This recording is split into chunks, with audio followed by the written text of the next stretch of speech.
তুমি কোথাও যাচ্ছ নাকি গো? আমার জন্য কিছু খাওয়ার নিয়ে এসো তো। আমার খুব ক্ষুধা পেয়েছে। জলদি করে চলে আসবে কিন্তু। ওকে।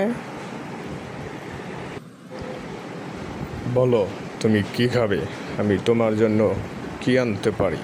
তুমি কি খেতে চাও আমাকে বলো জান, আমি নিয়ে আসতেছি এক্ষুনি। কিছু ফল টল নিয়ে এসো, কিছু আম নিয়ে এসো, তরমুজ নিয়ে এসো, তরমুজ খাবো। আমার তরমুজ খেতে ইচ্ছে করছে। আচ্ছা ঠিক আছে, আমি তরমুজ নিয়ে আসবো, আম নিয়ে আসবো। তুমি যা যা খেতে চাও আমি তোমার জন্য সব নিয়ে আসবো।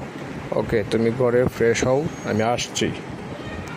আচ্ছা ঠিক আছে, ঠিক আছে, আমি তেঁতুল, আম, তোমার জন্য সব রকমের আচার আমি নিয়ে আসবো। ঠিক আছে, তুমি ঘরে গিয়ে বসো, আমি আসছি।